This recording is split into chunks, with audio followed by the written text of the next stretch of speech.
Hello, good afternoon and welcome to Newsbeat. My name is Kenneth Jesse. Here are stories making headlines today.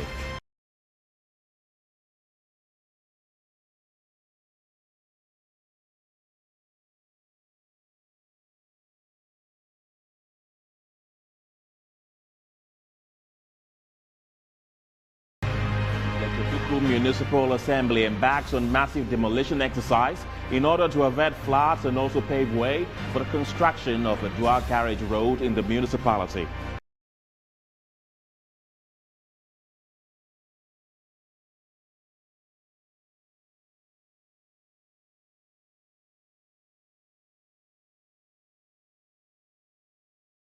The Black Stars of Ghana are set to lock horns with the Samba Boys of Brazil in a crucial friendly ahead of the FIFA World Cup in Qatar.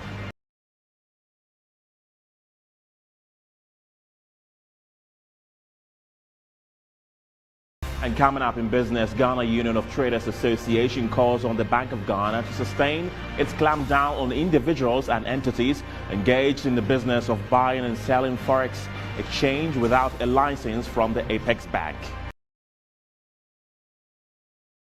And later on the international front, ECOWAS set to sanction individuals in Guinea's military government in response to last year's coup in Conakry. Details are coming up shortly.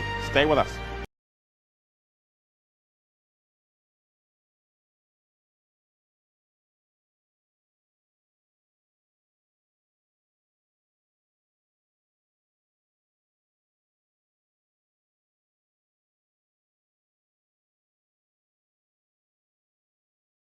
Welcome to the program. We begin today's broadcast from the camp of the Black Stars as the senior national team will tonight engage the Samba Boys of Brazil in a crucial international friendly as part of its build-up to the 2022 FIFA World Cup in Qatar. The game will give coach Otoado an opportunity to properly assess the players and the technical team ahead of the much-awaited World Cup in Doha. Brazil are paired with Switzerland, Serbia and Cameroon in Group G, while Ghana faces Portugal, South Korea and Uruguay in Group H.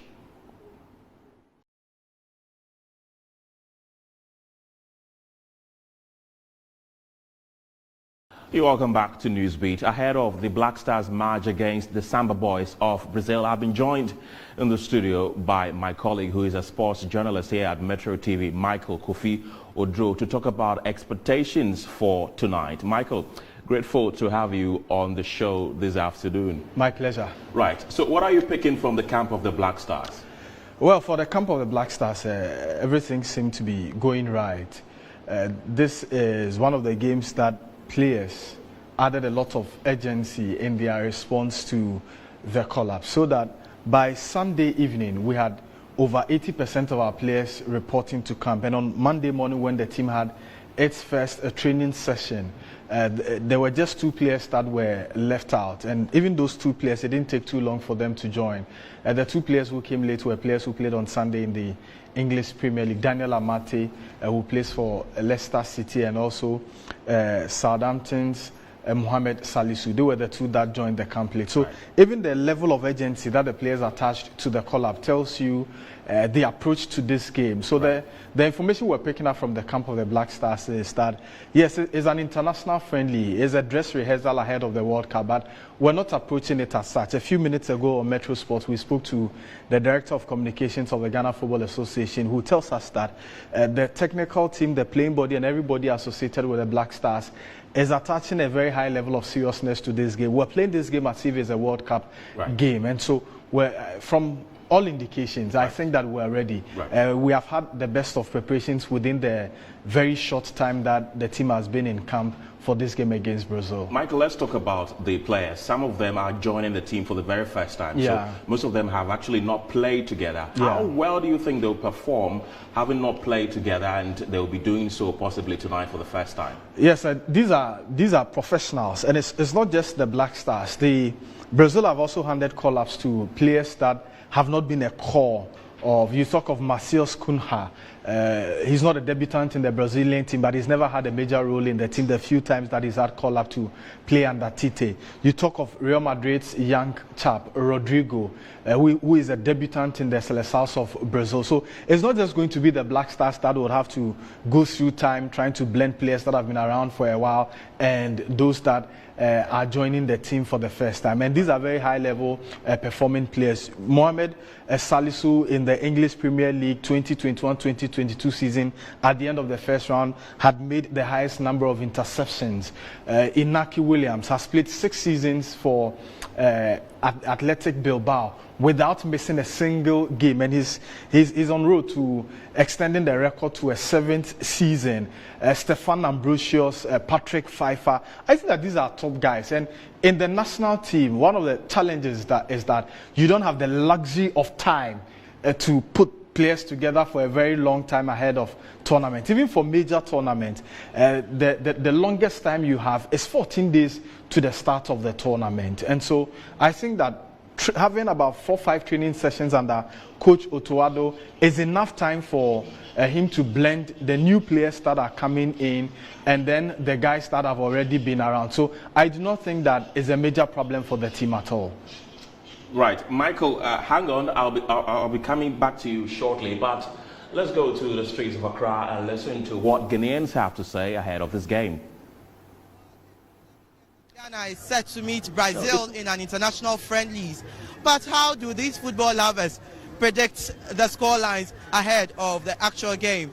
Now let's get closer to the people around TikTok Lane to find out from them their predictions and whether or not they believe in the Ghanaian football team squad. This football match is very, very, very, terrible. And I hope Ghana will be winning. Ghana will take the win for this, because for last year they win us. So this one I hope, and I'm very sure that we will win. And for a bet, I'm going to win the bet. For me, we can take just 1-0. Yes, that's the maximum score that I'm hoping for. Actually, I don't have much hope in the team. We are now rebuilding the Black Stars. So I think Brazil starts as favorite. Although we have some individuals who are good, like Partey, they have Kudus. We have individuals who are brilliant. But as a team, we don't have a team. Compare the stars of Brazil to Ghana team.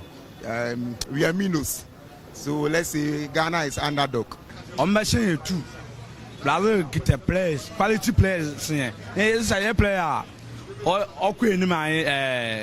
Mohamed Kudus. On the pet, Madam Money Queen. Some mentioning about 2-0 first half now. No. I'm mentioning 2-0. Now, Ghana for more than boy. You bet me I sustain here 2-0. No. Oh, you bet me. 2-0 bet me I sustain 2-0. No. Ghana go score. That be 2-0. The Brazil, my training is watching. This year now, I want to squad and so here come on there. You team go see team on board draw because Brazil there. We be honest, Brazil, almighty Brazil. Ghana they almost Ghana almost because and I'm there. Previous on my community, almost here, but so you just a bit made. Well, should you ask me what the score lines will be, obviously I won't be able to tell you how the match will turn up. Reporting for Metro News, Elvis Andor, Tiptoe Lane, Accra. So those were some of the views of Ghanaians on the streets of Accra who do not seem so optimistic about the Black Stars' chances tonight. Let me come back to you, Michael. 4 times we've met the Seleções, 4 times we've tasted defeat. In fact, our first one we lost by a whopping 8-0. What are our chances tonight? Well, I mean, history, they say, is always a guide. I remember back in the 90s, we all stayed awake to watch that game where the Black Stars were thrashed by the Brazilians, 8-2. The game ended in favor of the Seleções. After we never got the chance to play them again until the FIFA World Cup in 2006, the round of 16 stage where they showed the Stars the exit, beating Ghana by 3-0. And then beyond the World Cup meeting, there's been 2 international friendlies, one in 2007 where we lost by a lone goal, and I remember Di Maio's goal in 2011, the last time we played the Brazilians. You know, the Brazil and Ghana played very similar style of football, and we've got to admit that they were more talented in terms of quality. They've always had quality than the Black Stars. But I think the game has evolved and we have become more dynamic. So our style of play has changed. What gives me a bit of confidence going into this game is that we have a very competent technical team that has proven, especially in the game against Nigeria, in that World Cup qualifier, that many Ghanaians doubted the ability of the Black Stars to beat the Nigerians and qualify for the World Cup. But we had the better side of the Super Eagles and qualified. And in that game, the other qualifiers that have been played under Otuado, he's demonstrated a very high level of technical prowess, and that's what gives me confidence. We may not go as the usual, where we have played Brazil in a very open game, trying to play similarly as they do. And don't forget that it's as a result of the similarities in our style of play that made Ghana being referred to as the Brazil of African football. But I think that we're going to approach this game very technical. Right. And if it comes to the men, yes, they have players who play for better team. Their players may have more value. But if you want to talk of form, I think that we've also got some quality players. Right. We have Alexander Djiku, who plays in the French Le Championnat for Strasbourg, has had the opportunity to play against Neymar. He's played against the likes of Kylian Mbappe. He's played against Lionel Messi. You come to the English Premier League, and earlier I was telling you about the exciting record of Mohamed Salisu last year, where he was one of the players to have made the most interceptions in the English Premier League. Daniel Amate has showed a lot of leadership anytime he's had the chance to play for the Black Stars. Right. Now, Mohamed Kudus, I think he's underrated. Look, in the short space of time this season when he had the opportunity to walk into the first team of the Ajax Amsterdam team, he scored a brace on 2 occasions. He came to Anfield, scored against Liverpool. Perhaps because he's Ghanaian, we're not overly blowing this. Right. If he was an English, a Spaniard, a Frenchman, or a Brazilian. But now you will hear the commentators tell us that his price tag has shot up to about 120 million euros. But because he's Ghanaian, maybe a lot is not said about him. Look at Osman Bukari and what he's doing in Serbia with Crvena Zvezda. As young as the season is, he already has about 5 goals to his credit. Kamaldeen Suleiman in the French league, first round last season, had the most dribbles in a league that had Lionel Messi, Neymar Jr. So we also have a lot of quality in our team. Look at Inaki Williams. Right. So I think that we are not overly raising the expectations of Ghanaians. The Brazilians on paper look good, but I think the gap in quality and delivery is not as wide as it used to be in the past when they were beating us 8-2 and beating us 3-0. So for me, it's possible that we'll win. And even if we would lose, if we get our things right, it won't be embarrassing. Right. Brazil is the #1 ranked football team in the world. So will a lose be better for us? I mean, we have lost to the best team in the world. I don't like going into football matches with a defeatist mentality or a negative mentality. When we beat Czech Republic back in 2006 at the World Cup, they were ranked #2. Where you would have to scroll pages before you find Ghana on the ranking at the time. But we had confidence in ourselves. We beat Czech Republic. We've played against Germany when they were pre-tournament favorites, when they were ranked among the top 5 teams in the world, and they couldn't beat the Black Stars. So let's not find excuses ahead of time that because Brazil is ranked #1, when they beat us, it is okay. When we win, it is nothing. It shouldn't affect our level of confidence going into the World Cup when we lose against Brazil tonight.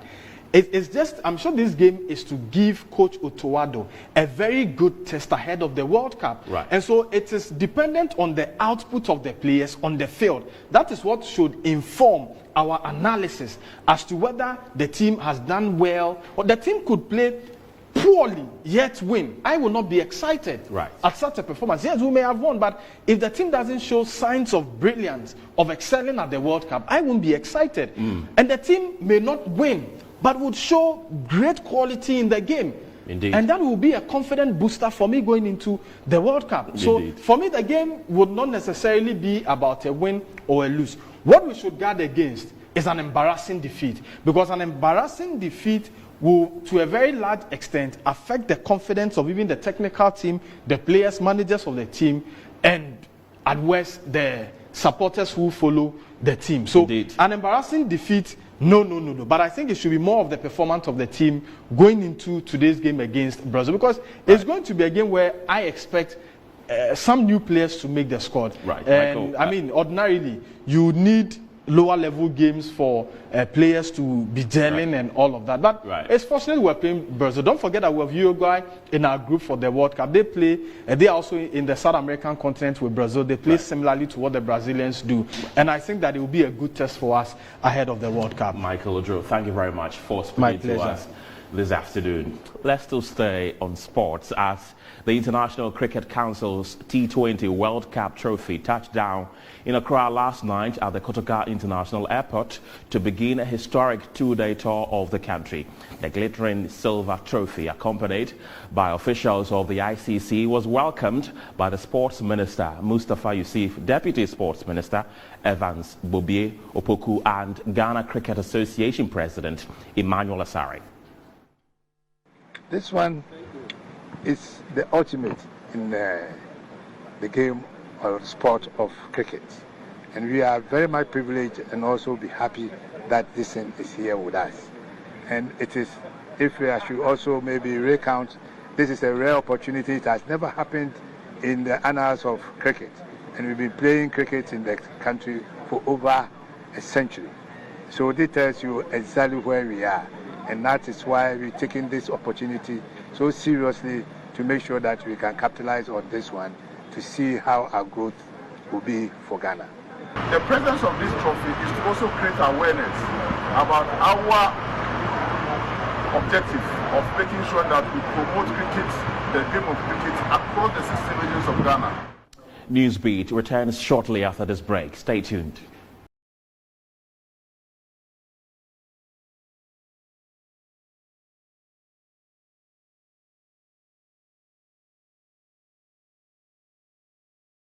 You're welcome back. The Ghana School of Law entrance examination expected to be written at 10 a.m. today has leaked. The examination, which is being supervised by the Independent Examination Committee of the General Legal Council, has 4 pages with 2 questions that candidates are expected to answer. In July 2022, the Independent Examinations Body cancelled the civil procedure paper at the School of Law because it was suspected to have leaked hours before the time it was scheduled to be written. A copy of the exam paper had been circulating on social media. The exams has since been cancelled.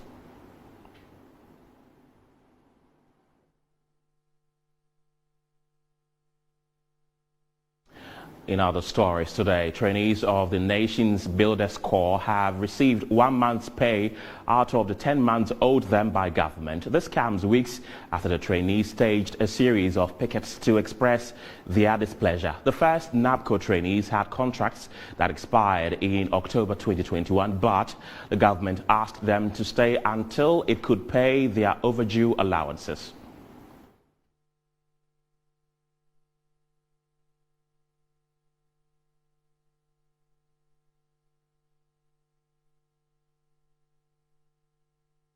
So that is the statement that was released, indicating that 1 month out of the 10 months owed them have been paid.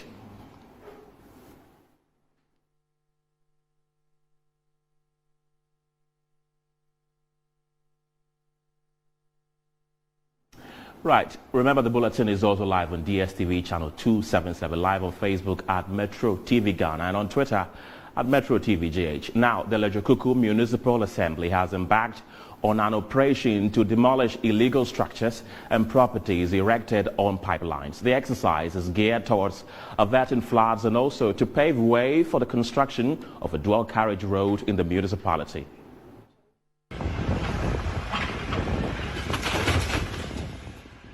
The demolition exercise, led by armed security personnel, started Thursday afternoon as part of plans to commence the construction of a dual carriage road from Grader Junction to join Spinter Stretch. The plans is also to clear all structures erected on waterways, the cause of perennial flood in the Lejokuku municipality. Scores of residents were seen desperately lifting their items and church instruments to safety to prevent them from being destroyed. Those who failed to do so on time had their items destroyed. The chief executive of Lejokuku Municipal Assembly, Mordecai Akwashi, said the assembly warned the resident of the impending exercise 6 months earlier. There is this highway that is under construction, the Opoegugono Highway, which construction has come to a standstill because there's a culvert that must be where these structures are. Because these buildings are so there, the contractor hasn't been able to do the work he must do so that the road will continue. So as you can see, the drains have been done from this side here and after the obstruction to the other end. So clearly, it was clear that we have to remove this obstruction for road construction to proceed. He warned the assembly will clear off all structures erected on the waterways that are causing flood in the municipality to ensure free flow of water when it rains. Every journey must come to an end, and the litigation processes have come to an end. And therefore, the assembly is stepping up to its responsibility to enforce development control so that this construction work can proceed without let or hindrance. And also, the residents around will now be able to enjoy their properties without fear of flooding every time it rains. He said over 500 houses and illegal structures have been earmarked to be demolished to pave way for road construction and also to prevent flooding in the area. The 300 structures are in the Sango River Basin alone. The Okojo has another 430-something structures also there that are occluding the waterway. So we will deal with that. But with this one, apart from the fact that it's in the waterway, it is obstructing the road construction. And therefore, it's important that we remove it so that the residents of this area get the benefit of this road.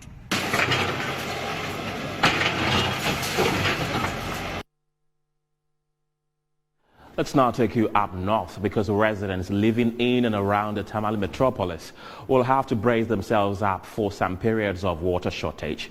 This is because management of the Ghana Water Company Limited in the northern region has served notice that they may be compelled to temporarily shut down the Nauni water treatment plant that supplies a greater population of consumers in the region as the only measure to protect their installations due to the increasing water levels from the spillage of the Barry Dam.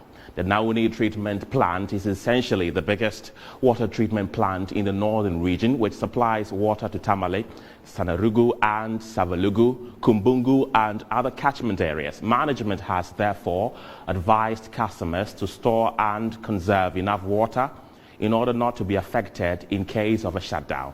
According to a statement released by management, the maximum standard operating level of the intake dam should not exceed 36 feet, but as of Tuesday, September 20th, the level of the intake dam stood at 30.40 feet in addition to the Barry Dam spillage.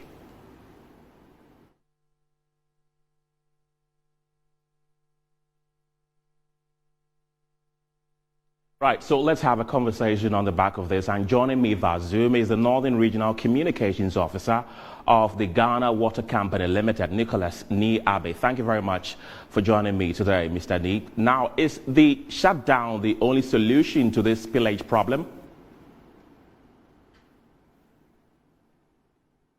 Hello, Nicholas, can you hear me? Thank you very much, my brother, for the opportunity.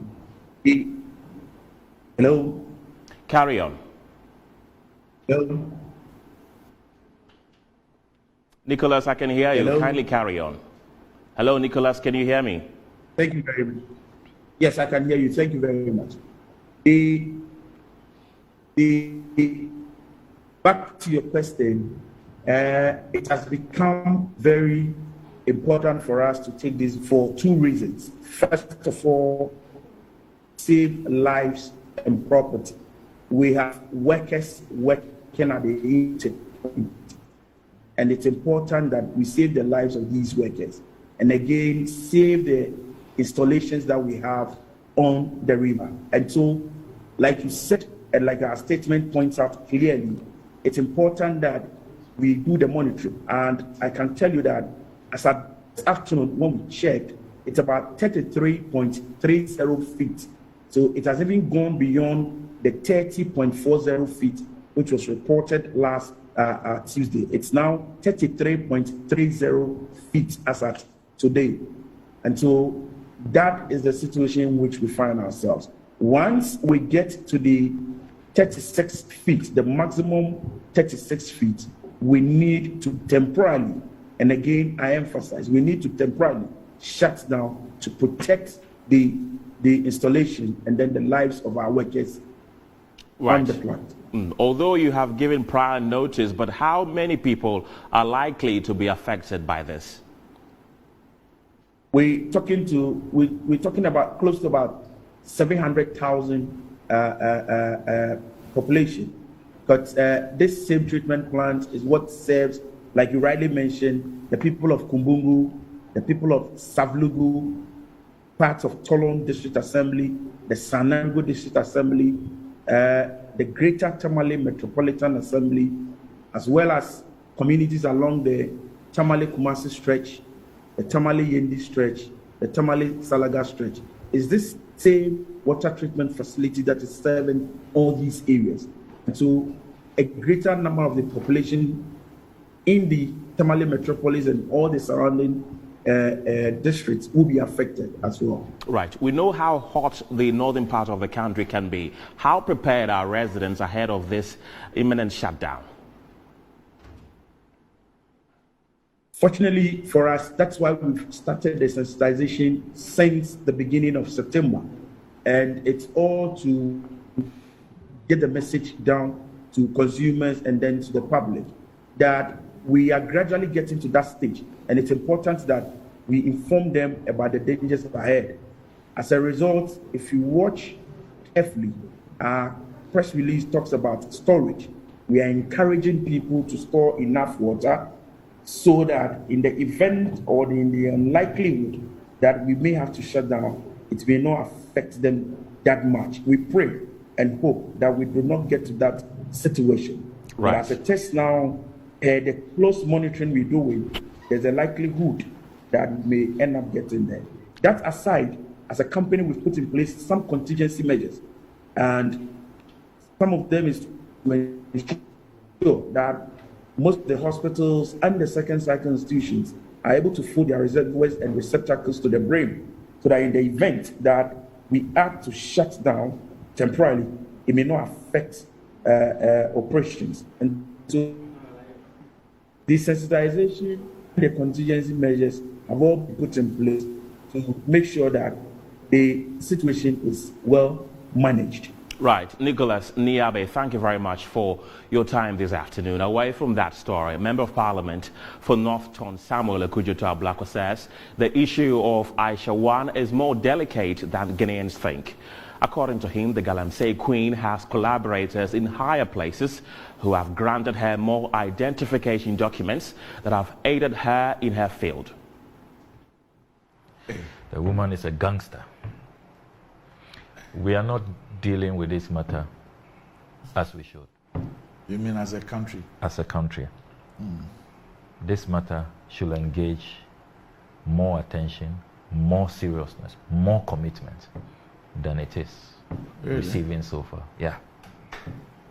It is a deeper, broader cabal than we think it is. She has many, many collaborators in very high places. Really? Yeah.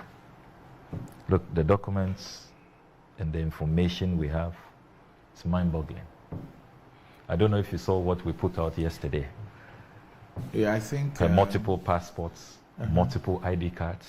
Now even the information she gives us, for which we use to process a non-citizen Ghana card for her, it's emerging that there's no credibility with that information.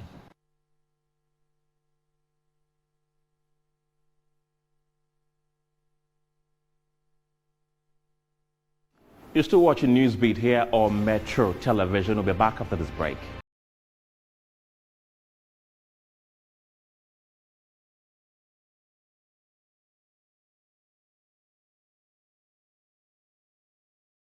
Welcome back to Newsbeat live on Metro TV. My name is Winston Taki. It's time to do business right after this.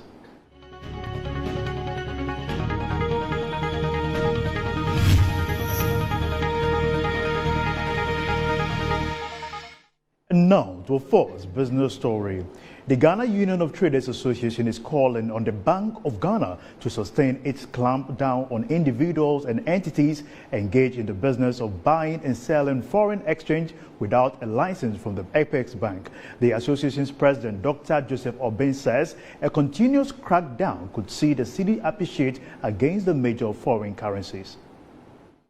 According to the president of the Ghana Union of Traders Association, Dr. Joseph Obin, the Forex Bureau system should be streamlined to perform the exact purpose for which it was established. The cedi has dropped by at least 35% in 2022, according to a Bloomberg report, making it the world's worst performing currency after Sri Lanka's rupee among 150 economies tracked. The Bank of Ghana recently clamped down on individuals who were illegally trading in Forex. Dr. Joseph Obin has urged the Apex Bank to sustain its effort of cracking down on individuals engaged in this business. When one wants the rate in a day, maybe in the morning you go, they will tell you the rate is not ready yet, and that will get the rate around 10 to 11.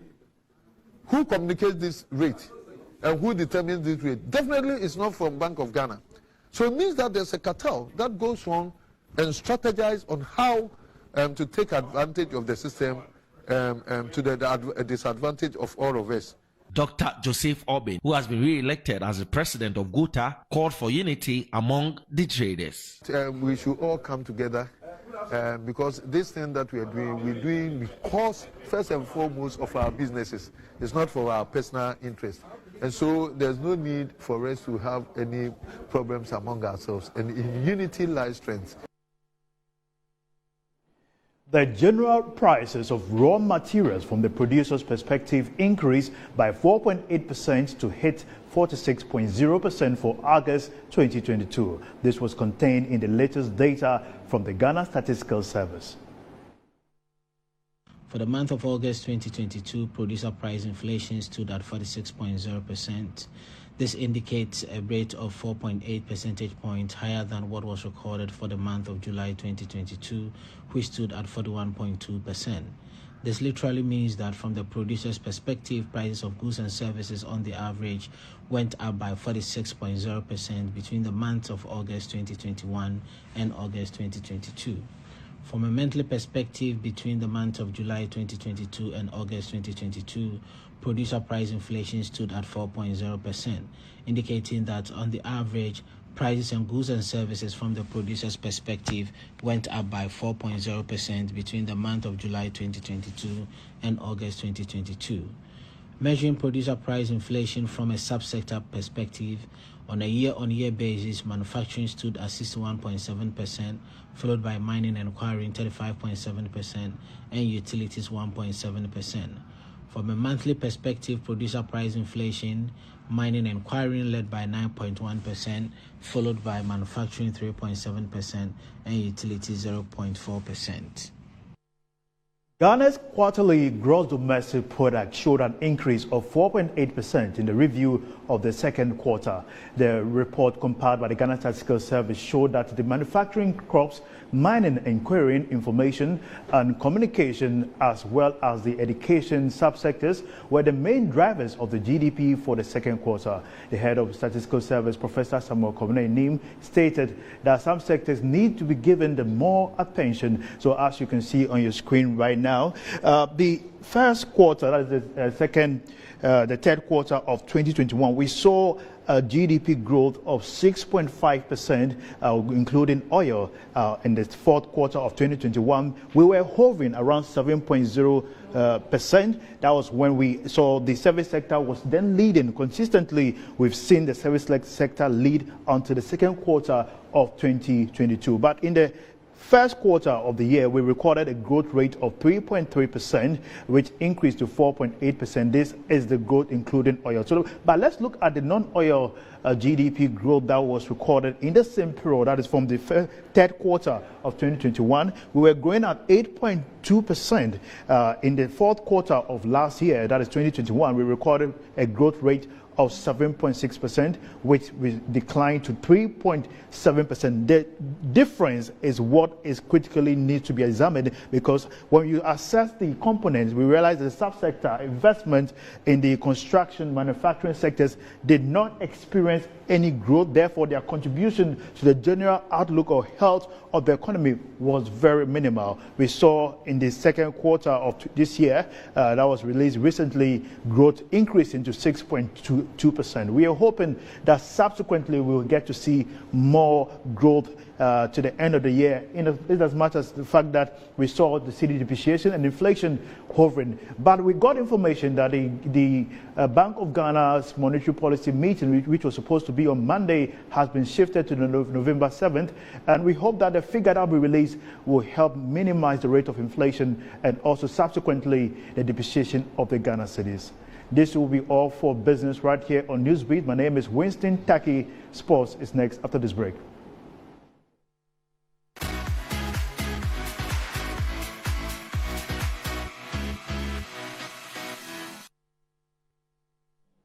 It's time for entertainment. My name is Desmond Okrekudan. So let's begin with the Global Citizens Festival that is set to take place tomorrow, Saturday, September 24. Raymond and SZA are in Ghana as they commence their participation in this year's festival. They visited some communities in Accra, at Choco, and several others as they prepare for the concert. And tomorrow, Siakode, Stoneway, Jackie, Stormzy, and Hair are going to be part of the concert, which will take place at the Black Star Square here in Accra.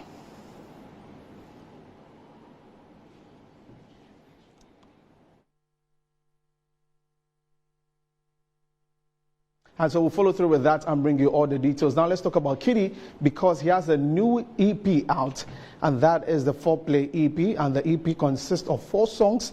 That includes Habiba, that includes Shakira, and several others. Also, a couple of days back, he released his Champagne video to the song that was dropped last weekend. Kitty is the reigning artist of the year at the Vodafone Ghana Music Awards. And so that's it for entertainment. My name is Desmond Okrekudan. So up next is international news.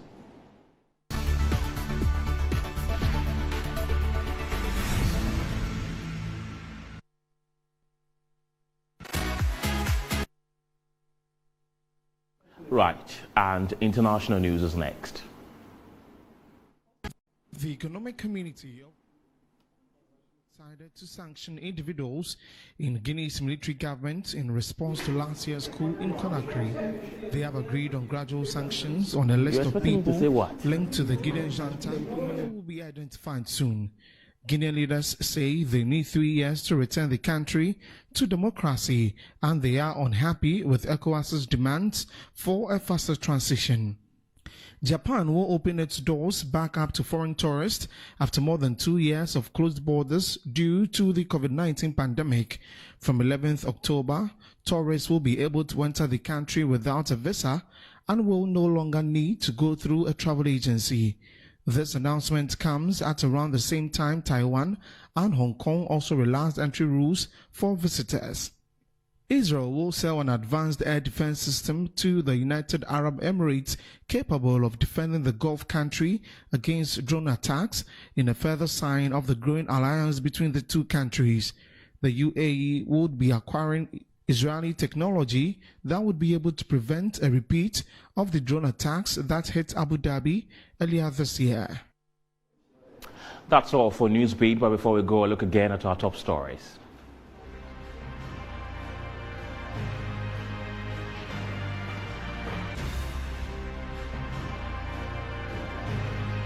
The Jokuku Municipal Assembly embarks on massive demolition exercise in order to avert floods and also pave the way for construction of a dual carriage road in the municipality.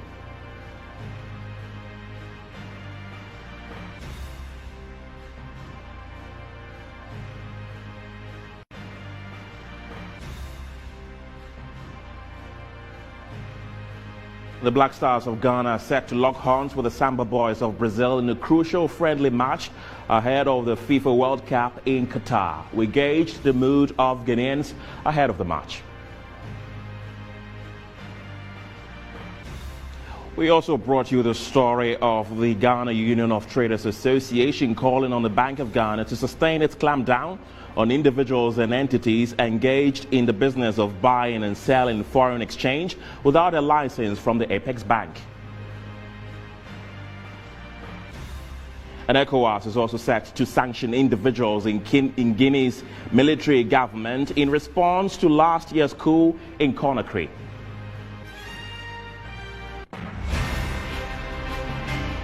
Thank you very much for being a part of the show this afternoon. My name is Kenneth Jesse. Bye for now.